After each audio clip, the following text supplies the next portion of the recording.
My name is Christopher York, and I'm an instructor of philosophy at Langara College. And I'm Zan Plesner. I'm a student at the University of British Columbia. And this is Synthesis and Sophistry.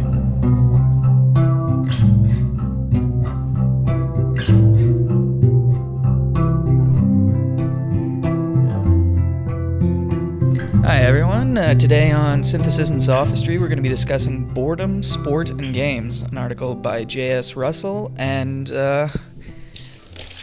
here with me I'm Marcus Lalonde, and I've got Christopher York and Zan. I don't actually know your last name, Zan. Plesner. It's Czech. It's Czech. It should really be Pleshner. Pleshner. Yeah. Gotcha. So what did you guys think of the article?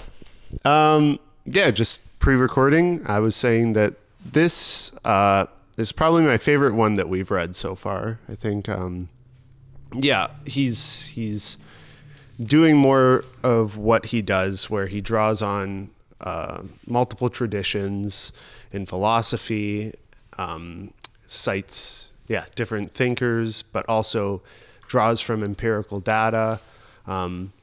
He's doing more great work, and I think the topic is really interesting, and in my opinion, I think fairly devastating towards suits if his idea checks out here. So you like that it takes it away from the ivory tower into the real world a bit more? Maybe. Maybe we'll get more into it. I think too, I've been in a bad mood this week, and this is a negative article, so That's fair. What about you, York? it's itching that scratch for me. Well, I think we have to introduce ourselves to a term before we start talking about what he's up to. So he engages in a good deal of what we call philosophical anthropology, right? So he talks a little bit about, he draws on sociologists and a little bit of, I suppose, anthropology itself, but it all ends up into this idea, like philosophical anthropology as a technique is making philosophical best guesses at what human nature is or should be, right? What is, and of course that leans into how we should be. So, for example, on page 131, right, Russell says, pretty obviously adding play to survival activities would have personal and evolutionary advantages if it made them more enjoyable and interesting and contributed to cohesive communities. So, here he's talking about, right, the sort of predictable move that our ancestors made and that we make on a routine basis when we game up toil by introducing novelty and challenge to it. And so just sort of saying, like, look, if we are playful creatures, if we are, homo ludens in Calois' sense, it's because it gives us all sorts of advantages that not being playful wouldn't, right? So if you look at people, I think that, Zan, before the podcast, you said you respect people who are multifaceted, right? Who have different dimensions, and maybe playfulness is one of these dimensions. When you meet somebody who has a stick up their proverbial arse, right? Who doesn't have any sort of playfulness to them, you do kind of feel like they're missing out on something important about life, and they probably are a bit more fragile and brittle than people who have a more robust sense of play, I think.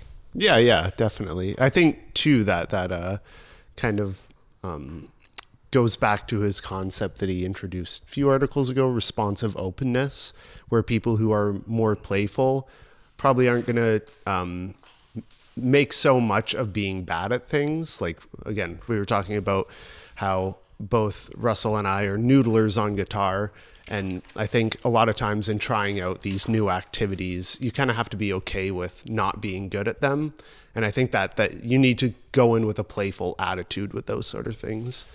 So just to, build off that point. I mean, can we say for a minute, this is kind of me just writing over your comments with a kind of different nuance, but games and play generally, I think, allow us to accept failure. Right, because games are immediately iterative. We can do them again and again and again. And if we fail once, it's okay. It's not like life. In life, we take more seriously because there's no take backs, there's no do-overs. If we mess up in this world, not many people are going to let us, move back the pieces and start again. So I think that does contribute to healthy psychological acceptance of failure. Acceptance of failure, it gives you sort of better will towards yourself and your opponents and makes you more likely to learn better strategies in the future. Mm-hmm. Yeah, definitely. This is me being a philosophical anthropologist. Yeah. No, I think that makes a lot of sense. And yeah, that ties in with that evolutionary psychology aspect that he does bring to the article here. Yeah. So Marcus, do you want to tell us about the structure of the paper, how it's all laid out? What's the thesis that Russell is pushing us toward? Well, I mean, the strain of it is the boredom refugee or refuge thesis. The idea that boredom is this, not evil, but this thing that is to be avoided. And because of that, we're looking at sport as first, or sport, play, games as a way to escape that. But because of the structure of sport, because of the structure of this excellence seeking, and in much in the same way that instrumentality is self-defeating, we might find that sport, on the basis of this constant pursuit of excellence, will also flatten out the possible scope of human agency. Now, I personally have some points that I'd like to make about that, but before that, I'm curious how you guys felt about the basic thesis. Yeah, I found this one pretty interesting in thinking about, as things become more and more specialized, this idea that their agency is being reduced. The person playing those activities or playing those sports. He uses Michael Phelps for an example, where he was kind of wanting to do his own thing. His coaches were having none of that. He was brought back and brought under the guidance or strict commands of his coaches, and he excelled because of that.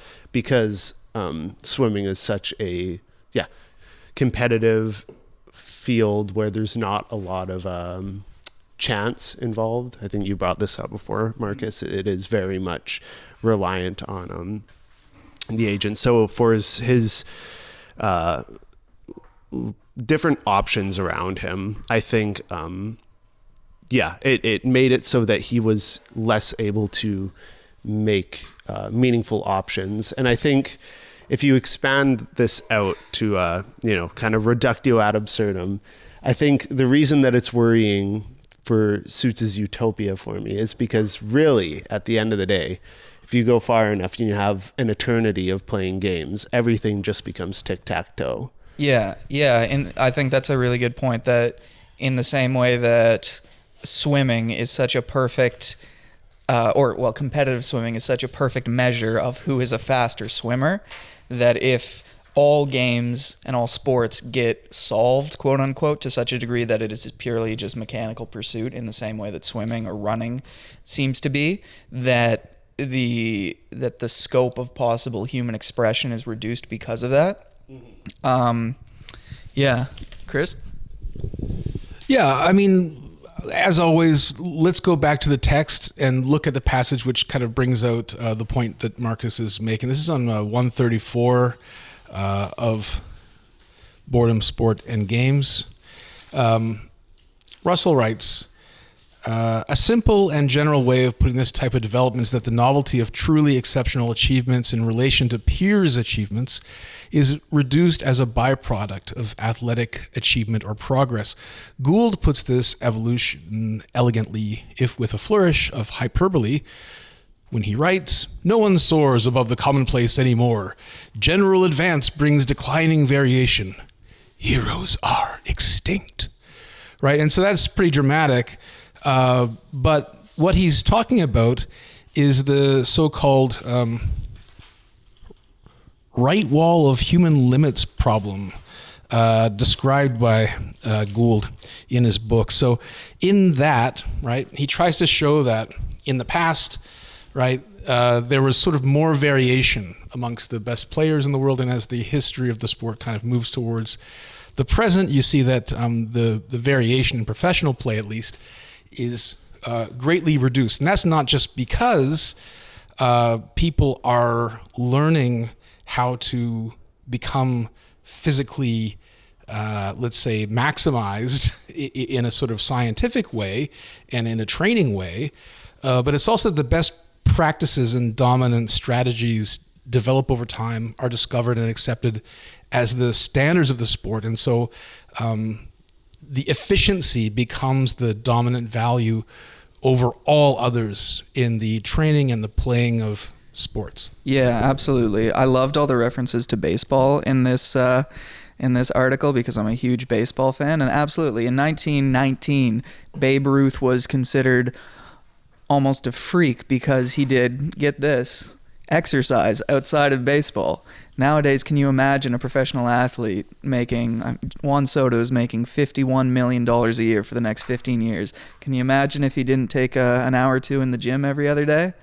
It's, in the pursuit of such excellence and with such high stakes too, things definitely have narrowed out in terms of skill expression. One of the historical holdouts to this optimization of sport resides in darts tournaments in Britain, where, even at the highest level, you have this dude at the pub with a pint in his hand, and just like he takes a sip and he throws with his other hand, and as he gets more blitzed, it's part of the inherent challenge. Have you ever seen this on like sports channels? These darts tournaments, and they have colorful names, like the kinds of names you naturally assign to people who are barflies. Yeah.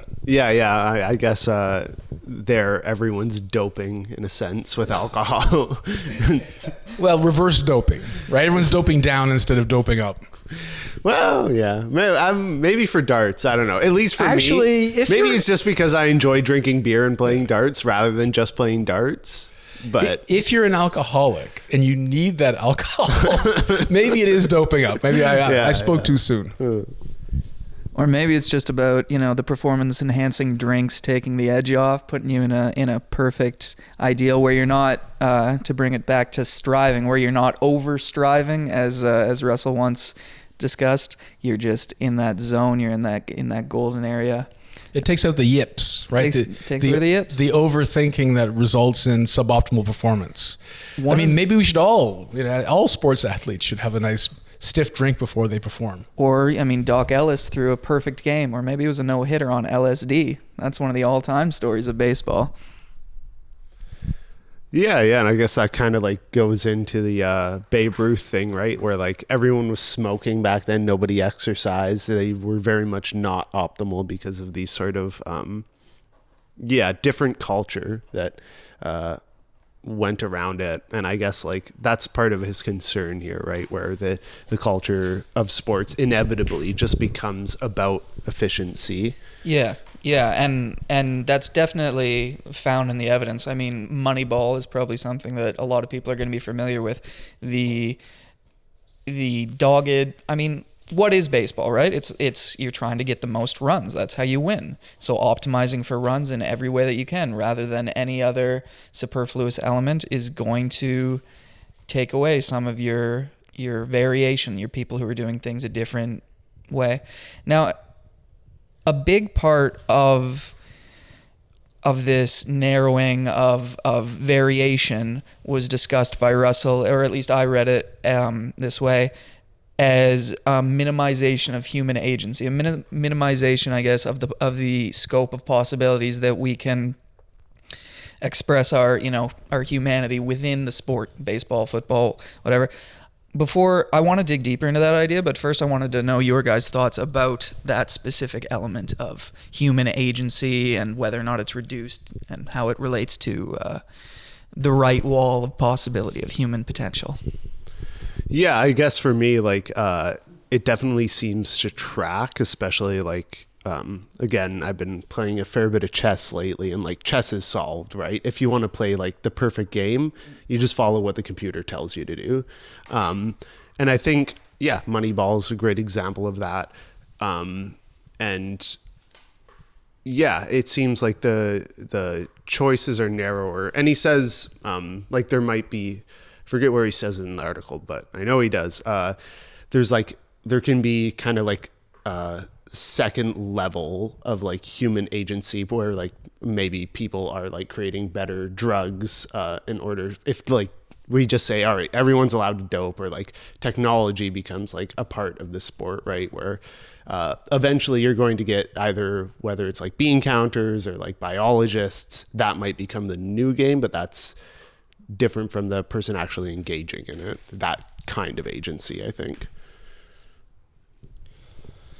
Well, regarding like the sort of phenomenology of being an athlete in today's world of professional sports, right? I mean, John Russell, he quotes Heather Reed, who discusses something she calls the efficiency ethos, right? Which is the idea that athletes are basically pressured into becoming as efficient as they can at training and playing in their sports. But this has the sort of consequence of reducing all other possible dimensions of thought and experience and action.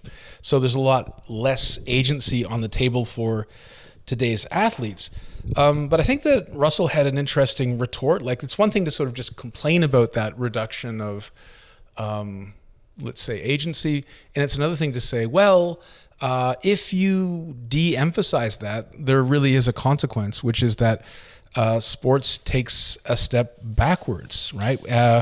He talks about this on page 138, right?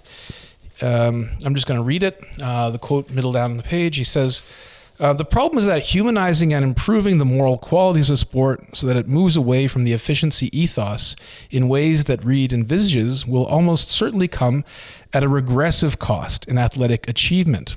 That will move many, sometimes all competitors further away from the right wall of human limits and will present severe collective action problems not unlike those having to do with performance-enhancing drugs. Would participants and spectators accept lesser achievements, knowing that greater athletic achievements are likely with more rigorous effort? Would they find such restriction or impediments to athletic potential itself to be boring? Right? So we're interested in finding what the human body can do at its extreme limits, at the peak performance, right? Accepting an ethos of inefficiency takes us away from that historical process and puts us in a completely different realm of activity. It makes all professionals into amateurs again, and then what happens, right? Yeah. To that line. I think that's a really good point. Yeah, it's the trade-off is between the sport as a sport, or as its almost pure pursuit of itself, versus the sport as like Russell talks about the Olympics as part of a wider social system and just a constituent part of something wider. Which actually brings me back to what you said, Zan, about it's like, say, a biologist inventing better steroids or something like that, and that as a different element of agency, because it's interesting to me, or I at least had a little bit of a tension in my head thinking that it seems difficult for the agency of a player to be reduced if their sort of primary agency is deciding to play the game, play the sport, and their goal is to be the best at that sport. And in doing so, they find the optimal solutions. That seems to me to be more than anything an expression of the highest possible level of agency rather than a reduction of it. For instance, I could go to Rogers Center, I could stand at home plate and start juggling. I'm not going to be a very good baseball player. Is it a reduction of my agency that there are only certain ways for me to excel in the sport? Right. I think that's correct. If you don't want to be reduced, then don't play the game, right? Because playing the game at the elite level requires the reduction of your agency. But I think you're right to say, like, the agency is all contained in that original choice to do or not do, right? And then you can just do it better or worse. But let me ask you a question. As a spectator or even as an athlete, what are you more interested in? Are you interested in seeing how high the human animal can jump? Or are you interested in the more esoteric and difficult to ascertain question of whether the human animal that you're looking at is having a rich interior life and is well balanced? Oh, I thought you were going to take that in a different direction, but yeah, absolutely. You're looking to see the high jump. You're looking to see the jumper. Yeah, the interior richness of the game player is not. Well, actually, it depends on who you ask. My mom, for instance, she will like or dislike a baseball player depending on if they've got a nice smile, if they look like they're having fun in the dugout. But I wouldn't call her. That's a different podcast title. That's a different podcast. Having fun in the dugout. Yeah. But yeah, no, for people who are in it for the sport rather than those wider, more intersocial aspects of the game. Yeah, I think absolutely you're looking for the best representation of the game. Yeah, I might side with your mom a bit more there, where because I don't. I've never been a big sports fan or that sort of thing. So when I am spectating, of course, yeah, I want to see excellence. I want to see people do something really well. But there are certain, sports or games that are just uninteresting because it's such a high level. Like, say some, let's just say some abstract martial art where like it's become so technical that like you have to be like 10 levels down and understanding how they were blocking something. Like there is just less, it seems like it's more and more confined as you go down, and it does kind of remove that wider sense of agency and character coming into it. But I guess like I do, like it seems like, yeah, agency is always bound within certain parameters, but maybe I'm just someone who likes those wider parameters. I think that we have to accept that we're not working with the ideal case for a lot of us as individuals. And so you have to look at what your life prospects actually are out with this pursuit that requires your full commitment. Most of us don't have the kind of lives, right? We don't have that kind of a wide array of choices for self-realization that we would like. And so for some people, the only avenue towards leaving a lasting mark on history or having any chance at self-actualization is to kind of, tack the sails in every other regard in their lives and just focus on one thing that they do very well and get praise, admiration, and financial rewards for doing. So I think in that case, it's rational for some people to reduce themselves willingly, given the paucity of other, rewarding prospects in their lives. Yeah, I think though that this is where my sympathies with Russell more broadly come into play, because I think play, if we oriented our societies more towards that, we might be more accepting of people, like in the Marxian sense of like reading philosophy at night and fishing during the day, doing those sort of things. And that seems to me, at least where my intuitions and my values lie, I prefer that than having a hyper specialized culture where people have to do one thing, because that becomes a lot like, I went to high school with someone who was an incredible athlete. She was going to go to the Olympics, but her mental health suffered because of that, and her relationships. That was she was so hyper focused on that in her life, and she was amazing at it. But, sometimes you are walking by a tractor and your legs get cut off, and then what?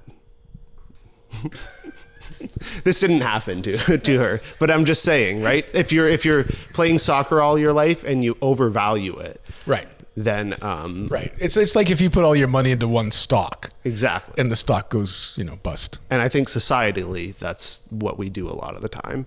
And where if we have a more playful society where we're willing to do philosophy, noodle on the guitar, and 10 other things.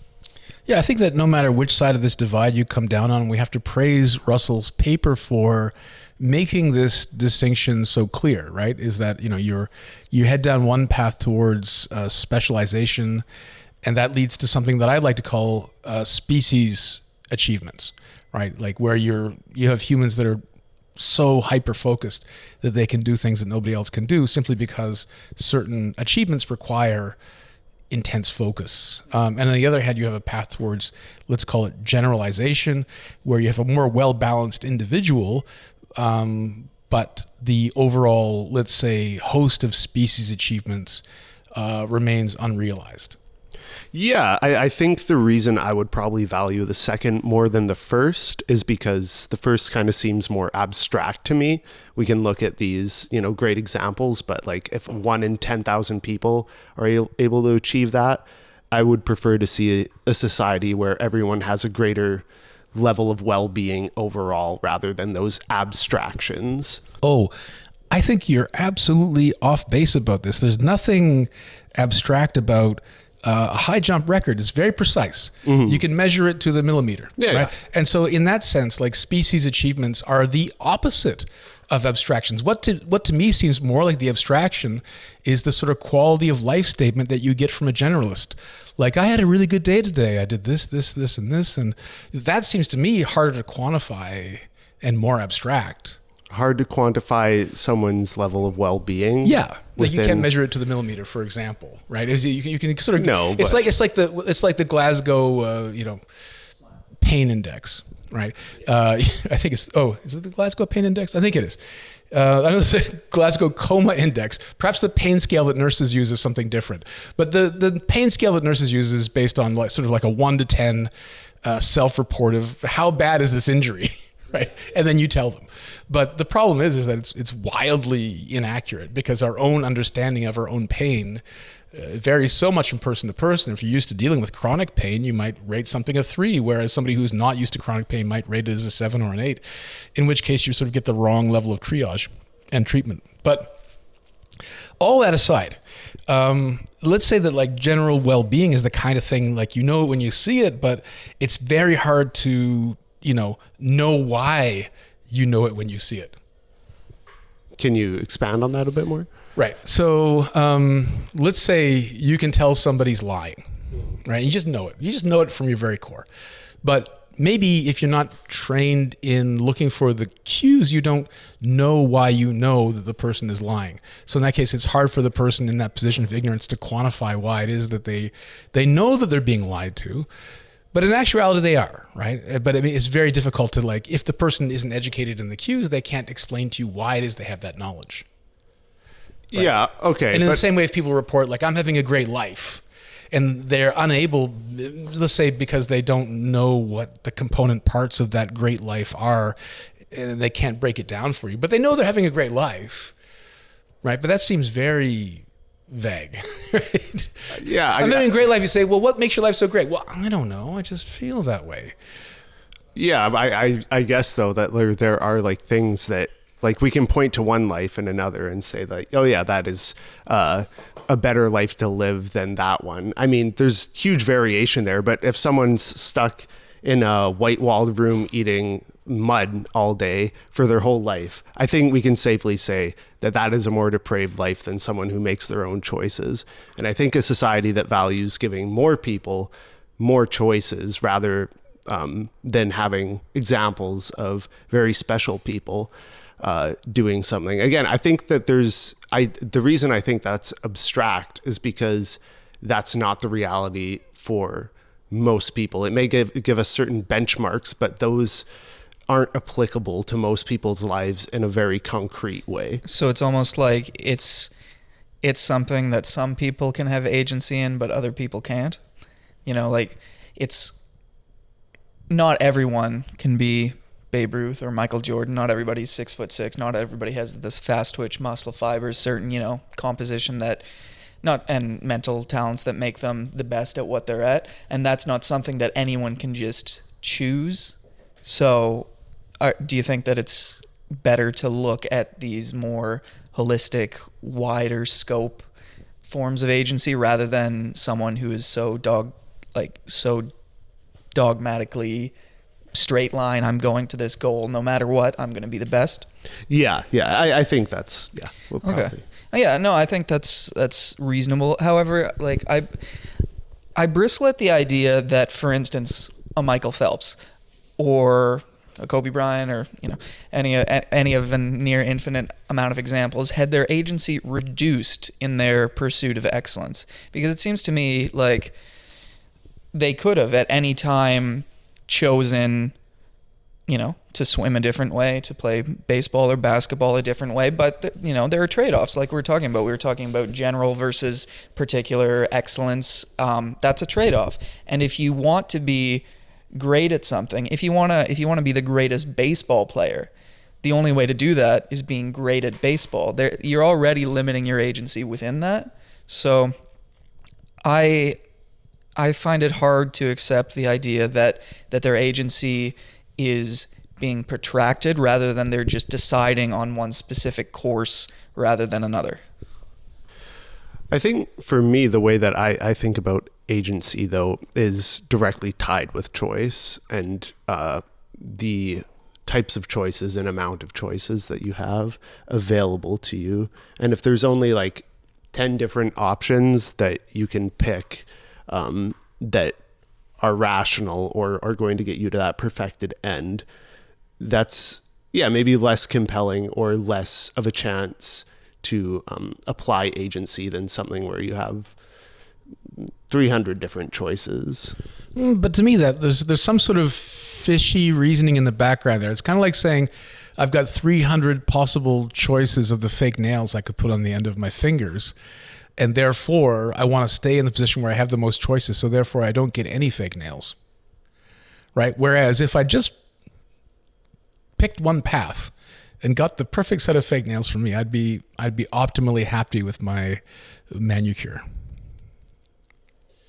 Right? Yeah. So like, I see what you're saying. It's better to be something than to be nothing, even if being nothing offers you the most possibilities. And I think that's what Marcus was saying before. Like when you choose to specialize and you put the rest of your life on the funeral pyre, you just burn up all your free time to become the best high jumper or whatever. I mean, that is a valid expression of agency, even if on the surface it looks like all your freedom is sacrificed as a result. Just as a sort of like look at this, right? I mean, I think that what makes sports attractive as an institution, right, is that they formalize achievements which are easily measured. So I think let's go back. Let's do some more philosophical anthropology. Let's go back to yawn times, right? You see a guy jump because he's escaping a tiger or because he wants to get over a fence or whatever. And you say, wow, that guy can jump high, right? And you just note it in your brain, and it's a one-off, and maybe you never see another jump like that in your entire life. You say, you always remember that jump. Wow, that was a big jump. I wonder if anyone could jump like that. Well, I guess we'll never know, right? It's sort of the position you're in until they create the sport of high jumping.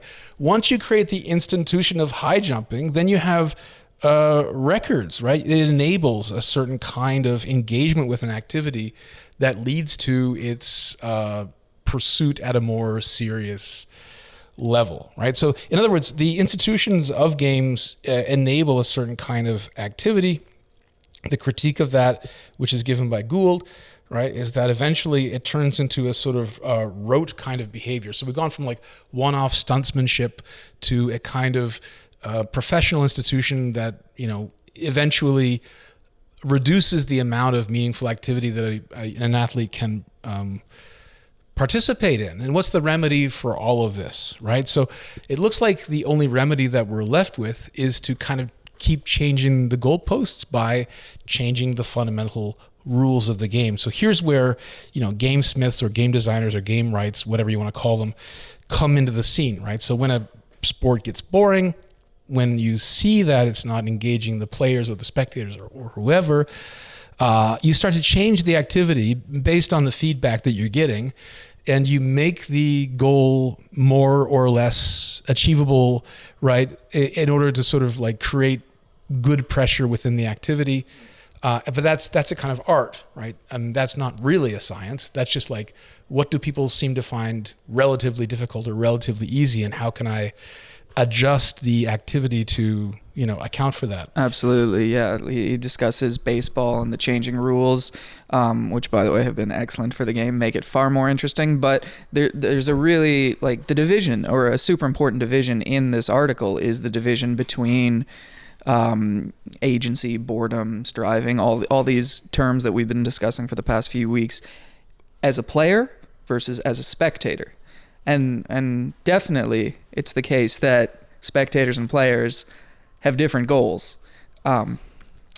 We actually haven't discussed novelty yet, and we definitely will need to. But yeah, no, I think... Well, that's what game design... I was kind of getting to that, yeah. Right? When discussing, like, what do game designers do when they change the rules or when they invent new games? They introduce novelty or reintroduce novelty. Absolutely. I mean, you could describe it as widening the scope of potential agency within the game.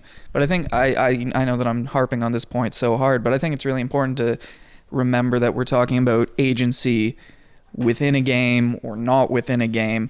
Like I said earlier with my, crappy example about juggling at home plate. I'm allowed to juggle at home plate, but I'm not allowed to juggle at home plate and have that juggling be really helpful for the sport of baseball. So I don't think that agency is necessarily reduced. It's only reduced in reference to a goal. And I think as concerns players versus spectators, I wonder whether or not these athletes who are so fine-tuned, I mean, I argue that there's nothing harder in sports than hitting a baseball that's traveling at you at 100 miles an hour. I wonder if they feel that their agency meaningfully changes with a rule change. Because, pitchers... Yeah, or do they feel like disappointed and let down because they've trained so hard to play the game within those parameters, and then the game rights, the game designers change those parameters unthinkingly, or like reflectively, affecting the life prospects of those specialized athletes that have given everything to be best at this. Yeah, that's a good question. Do they feel that their agency has been wasted? I wonder. It's got to make them, it's got to be frustrating. And I think I'm going to keep going back to the victory dances of American football players, right? So this is like the suffering of the worker under eternal toil for marks, right? It seems to be like when they hit the end zone, they can stop being American football robots. And just for a moment, they can start to demonstrate this more robust internal life that they are living. Everyone's got a different victory dance or butt waggle or whatever when they they enter the end zone of the football field, right? And so this is like a rare opportunity for self-expression in a world that has crushed them to the point where they just basically are sports robots, where they're dedicated to efficiency on the field above all else. In that way, I'm sort willful efficiency. Yeah, but I'm more forgiving of the sort of prideful arrogance demonstrated in the American football victory dance when I look at what they've had to go through to get there. And they know that, and maybe the audience, the spectators implicitly know that, and their teammates certainly know that when they congratulate them and touch their butts in congratulation. Yeah, and I think that also helps explain why that kind of celebration is far more at home on an NFL field than it is at Pee Wee football, where there are those wider goals, and it seems like maybe showboating is in a way, it's dissatisfying for the other team in a way that it maybe wouldn't be in the NFL, or at least there are different goals in and outside the sport. Right. There's a sort of etiquette for celebration, right? Like whenever you send a text on your cellular phone, you don't go, yes, another text sent successfully, right? It's like we sort of want people to respond appropriately to different levels of achievement. Somebody who a normally functioning person doesn't make much of sending a text successfully, nor should they. But getting a touchdown in an NFL game, oppositely, right, maybe does deserve some amount of gloating. Yeah, I would agree with that. The other big, but again, it's kind of weird to talk about a science of like appropriate gloats. Right? It's more of an art form, really, isn't it? It's like, but I guess that's kind of like the concern of this article, right? Where like everything just becomes a science once you have kind of chipped it away at a game for a long time, and the scope of possibility or possible behaviors to engage in just collapses so low. And I think this is why this is, I think, a big concern for suits, right? Because eventually, if these computers can grant immortality, every game is going to result in that. Yeah, and that's the point he brings out on page 140, right? He says, well, look, if this is a problem for today's athletes in today's world with all of its sort of limitations. Imagine Suits Utopia, where we have, infinite time and infinite knowledge. This makes the problems of an optimized sport stand out even more, bleakly than it does in our world.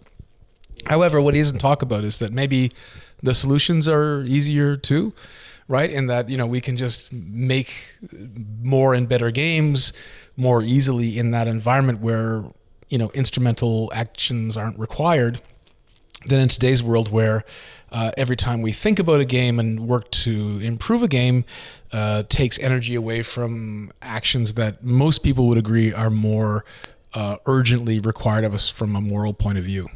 Mm-hmm. Mm-hmm. Yeah. I think that's. He does bring that point up, I think, though, in a different way when he talks about like pro athletes versus just the casual athletes. There's the same sort of concern that underlies, and that they're still going to strive towards excellence. And I guess, like, even in our casual gameplay sense, there is that risk. Yeah, actually, I don't know if you can expand that out in the same sort of way societally. I think one thing that does expand out, though, through this sort of process is the agency. There's a discussion, I wish I knew the exact page, but there's a discussion about coaches and how, like, if players become automatons that are just following the direction of coach, they're losing their agency. But the expansion of agency is that the coaches are then expressing their own agency in the pursuit of the sport. So alienated sportsmanship. Yeah, there you go. Yeah, that's kind of what I was like trying to say with like the second order agency. Exactly. Right? There's no longer phenomenologically like that pull towards gameplay. It becomes bean counting. I guess, though, you don't want to become a piece in somebody else's game, right? If you're being like overmanaged and overcoached, then it's kind of like, if you're being used in a sort of Marxian sense, right?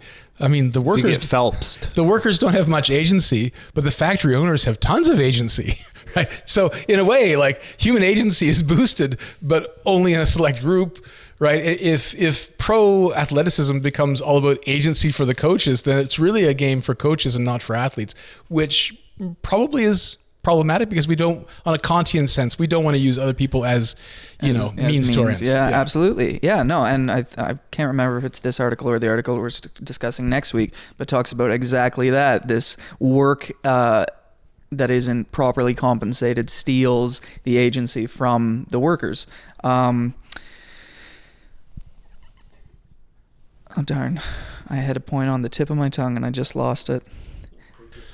Is it that boredom is actually a gift and therefore we shouldn't feel bad for the athletes or bad for the workers? Because there's a section here where he talks on page 126 about how, boredom actually helps us because it gives us an opportunity for meaningful agency, right? It actually helps us. It inspires us to act in certain ways, right? So if you're bored, it's an opportunity.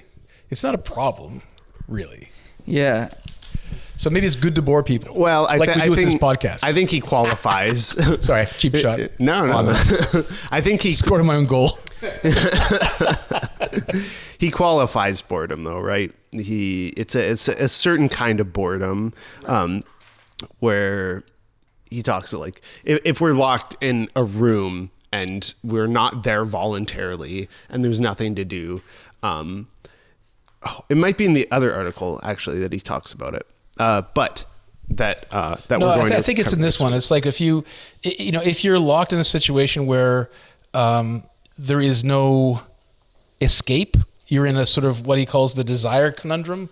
This is on page 127, right? He says there's this is referencing the work of Dankert and Eastwood. It says boredom means being caught in a desire conundrum. This is like what he calls, I think, state boredom, which is wanting to do something but not wanting to do anything.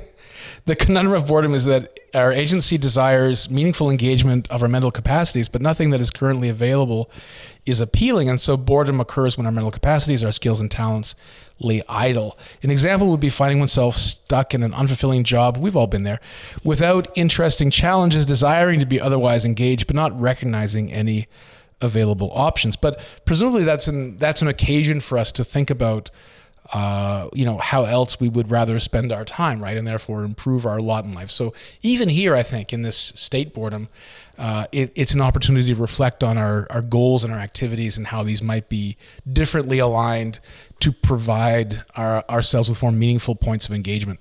Yeah. It seems that in order for boredom to have this positive aspect, there does have to be meaningful alternatives in it. Again, if you're just a prisoner all your life, that sort of boredom probably isn't the one that Russell would endorse. But I remember, like, as a kid, just sitting there staring out the window, like bored to tears. And eventually I would find something creative to do. And that was a helpful thing. Yeah. And that's, I think, why that definition of boredom as wanting to do something but not wanting to do anything doesn't work for me, because whenever I'm bored, as soon as there's something that I want to do, I'm jumping at it. It's like I'm searching. I might be bored. Like, oh, I don't want to do this. I don't want to do that. So like we're talking about all these available options, like you say, if they're all quote unquote boring, then I'm going to be bored. But as soon as one that isn't boring to me becomes available, that I'm jumping for it. It seems that it's not that I don't want to do anything. It's just I don't want to do any of the available options. Maybe that's a distinction without a difference, but it's a distinction nonetheless. And boredom, the solution to boredom seems to rely heavily on novelty in Russell's view, in the article's view. So Russell says that on page 130, I shall use novelty to mean what is original or new or unusual or surprising or difficult to anticipate from an individual's perspective. This may be a partly stipulated meaning, but I believe novelty is used in these ways in the sports and games, and thus suffices for my purposes. The question is, I suppose, right? When he claims in the conclusion that sport will not become boring, how does novelty work its way into there? Because, and this is sort of like, this ties into the ultimate question that I want to ask. Does the paper justify the conclusion? Because it seems that everything he says in the paper, and in fact during the conclusion, seems to indicate that that variability, novelty is constantly reduced in institutionalized sport, that the potential for meaningful and engaging activity for athletes is actively being reduced. It seems to me, at least, unless I've missed something that you gentlemen can clear me up on, that his thesis should be sport will become boring, although perhaps not in the immediate future. I was also confused by this because, it seemed like the last paragraph, he ends on a fairly pessimistic note, which the heading of the conclusion doesn't suggest, right? Yeah, I found that odd, and I mean, perhaps this is a bit of a parting shot. Like maybe he's going to clarify this in the upcoming article in the Journal of the Philosophy of Sport, but I think that's something that we should ask Russell next week when we, spoiler alert, visit his domicile and interview him personally. We should probably take him to task on, was this just a mistake, or is there something that the three of us in all of our collective thickness failed to grasp between the title of the conclusion and the last paragraph? Yeah, it's probably the latter, or but it just does seem kind of tonally inconsistent for me. Like the thing that I take away from this article, that it is kind of a bleak look at at least Seussian utopia. I don't know about our world. Maybe we have enough variability or lack of resources or whatever it is. But it does not. The heading seems like it doesn't isn't followed by the conclusion. I do think one door that he leaves open is through the connoisseurship discussion, the idea that as games become more solved, that they're not just solved for the players, they're solved for the audience, and that in our understanding of how the game operates and what it takes to be great at the game, we can distinguish that and we can find more enjoyment, more novelty through appreciating people in their different excellences. Marcus, have you listened to the blues recently? I love me some blues on here. Well, Really? quote on what are we talking, like T-Bone Walker and like Robert Johnson blues, or are we talking more like? I'm talking like modern blues. No, okay, no, no. No one cares. Modern blues, they suck. But blues from like the 1930s, like Muddy Waters and like the early stuff, Yeah. it's great. No one is doing anything new with the blues. Forget about it. So do you think that is evidence that blues has been solved? Yeah. Yeah. Yeah. So, well, no, I mean, Basically, Yeah, no, the blues as like a like pure sort of like, Yeah, you I know, mean, 12 bars. we were talking noodling earlier. There's nothing Yeah. more fun than noodling out of 12 Yeah. bar Oh yeah. blues, Yeah. right? Yeah. So, and that might be a perfect example. Do you feel that since blues is so solved, that you have reduced agency in your ability to noodle along with the 12 bar blues? Or do you feel that you have maybe maximal agency or somewhere in between because you have such a complete understanding of what does and doesn't fit within that scope? Yeah. I guess like the agency would have to be like pointed towards the ends. I guess I have all these options available to me, but in doing something creative or interesting, I feel like there's almost nothing I can do that's going to be very like interesting or novel. Yeah. With the blues. Yeah, I mean, it's a pretty well-established, well-tread genre. But does that mean you have reduced agency in total or just reduced agency, again, within the blues? You know, you can maybe there's a blues, jazz, something else fusion that you can do, but that's a different thing. You know what I mean? Maybe there's blues music in the traditional sense that's been solved, but maybe happy lyrics could be interposed for some sort of interesting artistic juxtaposition, or, you know, esoteric lyrics could be introduced. But this is a slight aside from the paper. I think we have to go back, and I'm just going to read Russell's final paragraph. And I think we're gonna get a glimpse of what Zan has, I think, correctly identified as Russell's bleakness as regards the future of professional athletic endeavors. Russell writes, "It is difficult to predict the future, including how sport will respond to these developments, but a measured provisional conclusion is that as serious or elite sport increasingly becomes an institution for exceptionally rigorous, worldly pursuit of excellence and loses many of its playful elements, and as talents in their expression become more homogeneous, familiar, predictable, regimented, and less innovative," you know, that's Thesaurus Day. Yeah. Sorry, couldn't help myself. Expectations around sport as entertainment, spectacle, and as a refuge from boredom will have to be tempered from what they were before. There will be less and less remarkable transcendence in relation to peers, fewer and fewer great pioneers, less originality, more uniformity, much more dedicated and inflexible work, and much less play in sport. That is what this discussion has tried to show. You know, that's fairly unambiguous. If this is correct, we have probably been passing through the end of a golden age in sport as we approach its right walls of human limits.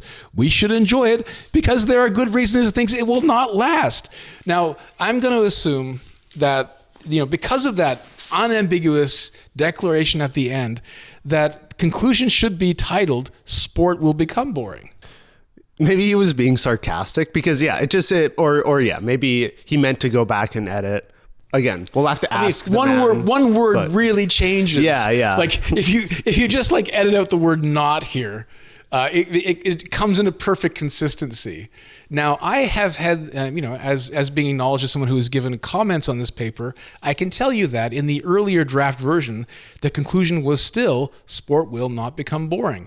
So I tend to think this isn't a typo, but given where this conclusion ended up, I can't see how it's not. So I am in a state of confusion.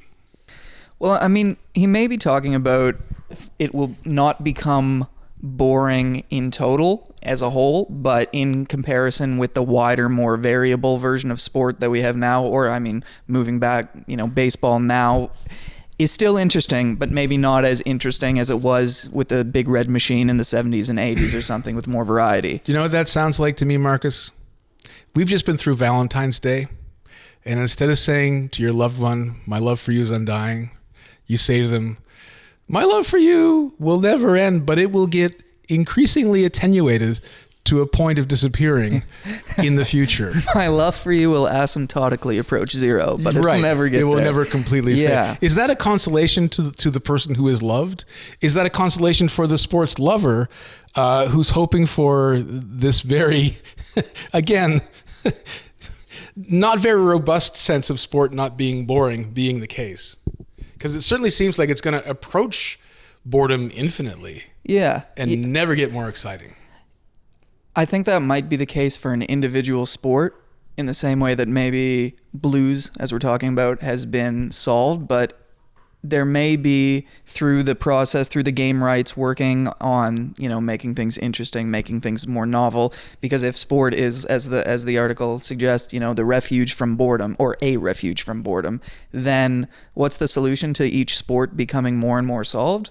More and more sports, so that the total sum of potential variability remains the same, but expressed through, rather than 10 sports or 20 sports, it becomes 100 sports, it becomes 1,000 sports. It becomes, you don't just have baseball, you have Neo Blurns ball and every other equivalent. So the total sum of human potential agency isn't reduced, isn't increased, it's just divided differently. So it's game designers and tournament designers to the rescue.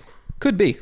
And I guess in the same way, if we're trying to make a solved blues still interesting, how about I pass a fairly strong electric current through your body as you try to play them perfectly?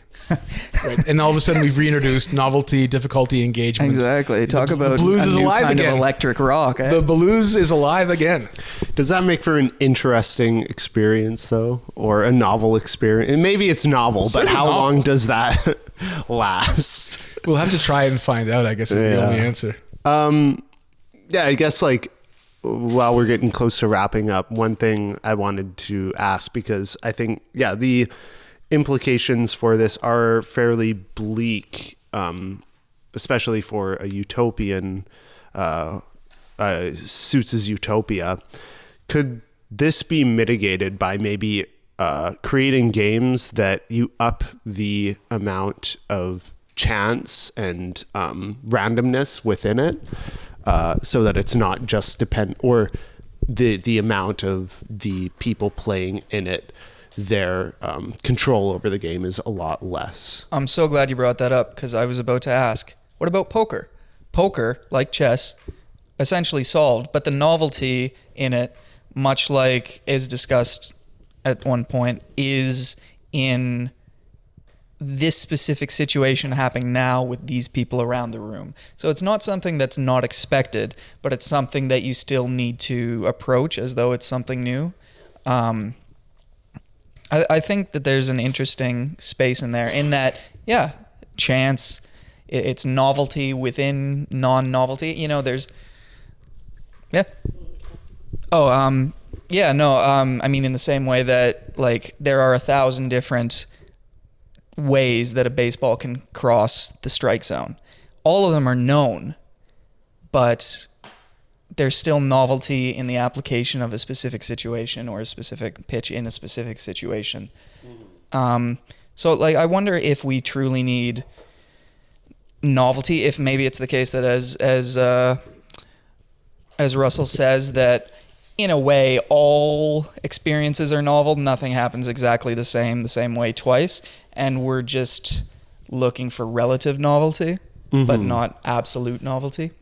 Yeah. I guess to be existentially gratifying, I would worry that maybe poker doesn't have enough novelty, or those sort of games that, if they are counterbalanced by so much chance, maybe they're just not compelling enough. Or maybe it's something, because that is approaching something more unsolvable. It's solvable, but it's never so solvable that it's mechanical.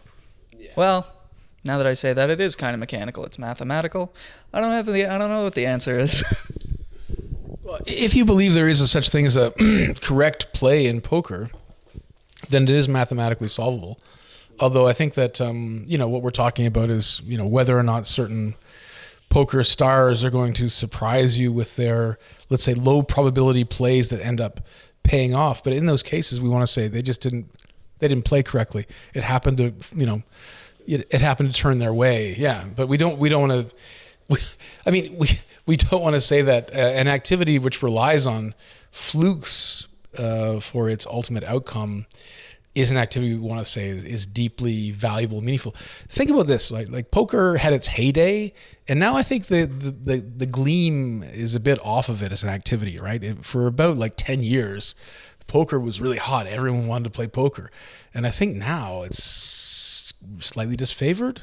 Like, I think that people kind of, went in there with a lot of energy, a lot of excitement, and then they just kind of saw that there's only so much you can get out of turning random cards over and acting in weird ways to conceal what those cards have on them, right? It's not really a master sport in the sense that it's deeply engaging on all levels.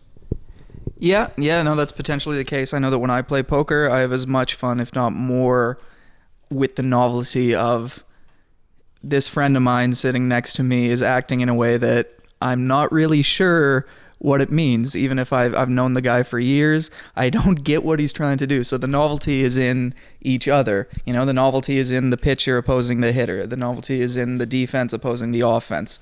So just as a bit of foreshadowing, I'll say that given that, I wonder if there's a risk that if we live an idle, leisurely life without competition, we'll get bored of ourselves. Okay, interesting. Yeah, I guess we'll discuss it more next time with Russell. Yeah, we'll pick this up next week. And we have one more paper to cover. It's Idleness as Play and Leisure, a reflection on idleness, a philosophical essay by Brian O'Connor.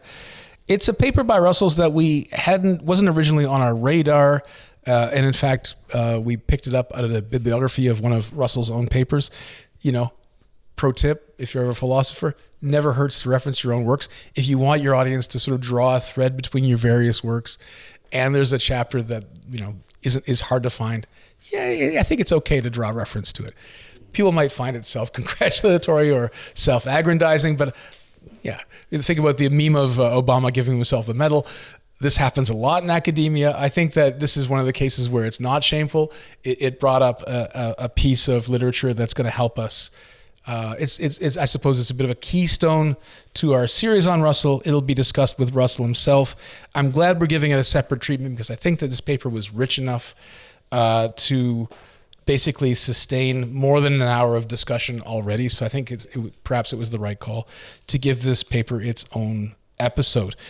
With that being said, gentlemen, what are your final grades on Boredom, Sport, and Games? Yeah, I think this one so far is my favorite. I think because it's a really interesting topic. I think it has huge implications for the philosophy of sport and the philosophy of games, and it kind of. Yeah, it gets us to think more deeply about what we value in games and sport, and maybe thinking more deeply about perfectionism a little bit more. Perfectionism in like that Aristotelian sense. And yeah, I think it one thing that just really quickly that I think maybe bypasses this these games falling into boredom is this hyper specialization, and I think Russell has a bit of a response for that in the more in praising idleness and play as a way of being in the world a bit more. But I'm sympathetic to that. So no, that's an excellent point. Putting it together with the sorry. Grade. Yeah. My grade, I'm gonna give him a high A on this one. Not quite an A plus because of the conclusion. It was dissonant, but yeah. But yeah, I really enjoyed this one. I think you make a great point that when you put it together with the rest of the articles that we've talked about, that and the part that I love about this article is that discussion of the perfectionism in sports being potentially self-defeating in a way. Well, not self-defeating, but defeating of the entertainment value of sports. And that I really loved. If it had been an article entirely on that, it would be an easy A+ for me. How I feel like the agency elements and I think the questions that I still have as far as how the progression of sport limits or doesn't limit agency makes me feel more of a B+. But that's me. And Dr. York, the only guy with the credentials to give a grade. Well, I mean, I'm actually gonna side with you here, Marcus.